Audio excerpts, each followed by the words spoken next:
Welcome to your happy day. I'm Anu Singh, and today I'm going to talk to you about a very common ailment, fear. All around me, I hear that the changes that are occurring nowadays have caused a lot of uncertainty. And that uncertainty has led to a lot of fear. People are in the grips of fear. Now, we think it is natural that changes lead to uncertainty and uncertainty lead to fear. I'm going to let you in on a little secret. Fear is just a symptom. The main reason we feel fearful is because we are believing in two lies. What are those two lies? One, it will destroy me and I will not be able to cope with it. Why are they lies? Humans are designed for change and uncertain times.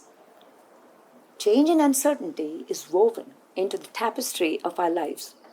Our bodies change, nature changes. We are born into an ever-changing and uncertain environment. And through it all, we have prevailed. Thus, those are two lies that we have bought into. Change and uncertainty will not destroy us. We have always triumphed over change and uncertainty. In fact, let me tell you this, that many times change and uncertainty is a springboard for creativity. Okay, let me give you an example. You remember when the coronavirus first came into our lives and we did not have enough personal protective equipment. There was panic and all of us felt very unsafe. But very soon, people started taking matter into their own hands and started being really creative. I saw that in my own life too, that there were many people who took tutorials on how to sew. People who didn't know how to sew started making masks. People found innovative ways and even humorous ways to make some protective equipment for themselves. There was a YouTube where there was a sock was cut up and people got a mask from it. So you see, while at first it seemed like this change and unpredictable times is just going to paralyze us, we found that very soon we moved in a different direction. We started adapting. And that is what we are designed for. That is what human beings are all about. Our biology and evolution are designed for us to adapt to changes. In spite of these truths, we find ourselves giving in to fear. So, how do we vaccinate ourselves against fear?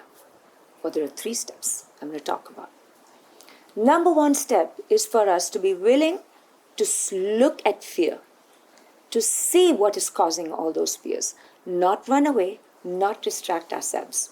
Because when we run away, the fear actually looks bigger, makes it feel unmanageable. So we have to be willing to look straight at it and see what it's all about. And step number 2 is to identify the lies that we have bought into. Remember those 2 lies that we spoke about? Well, first one, it will destroy me. Second lie, I can't handle it.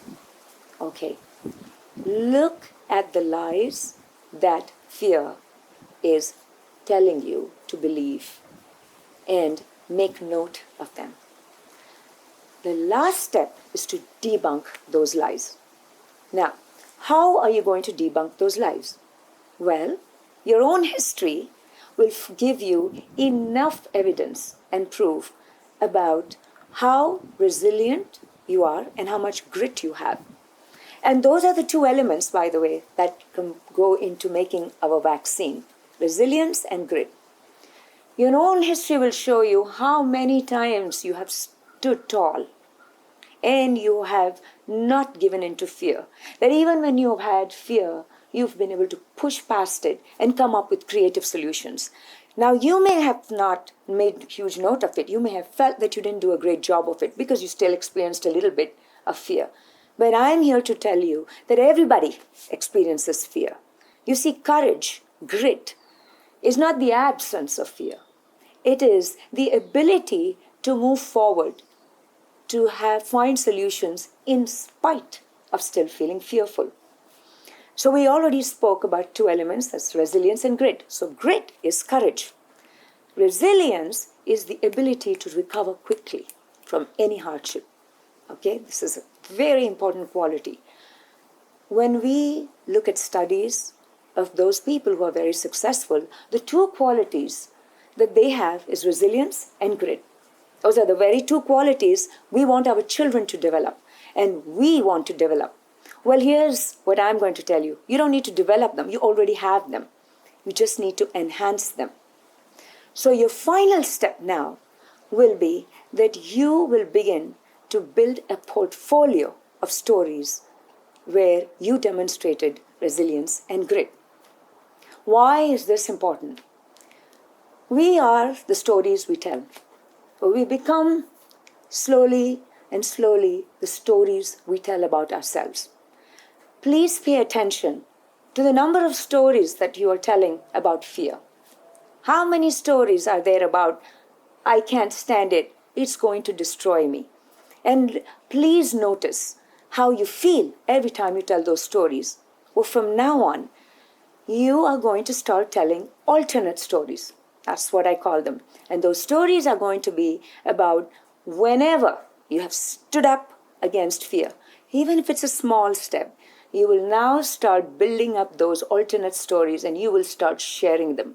You're going to go to people and you're going to say, look, I felt really low today because the economy is sort of going down. Then I thought about it and this is what I did. As you start sharing these alternate stories and they take up most of your time, you will begin to notice that fear starts to loosen its grip on you. Slowly and slowly. And that is all that is required. Keep on noticing and telling those stories. In essence, become the hero of your new, amazing, courageous story. Have a happy day.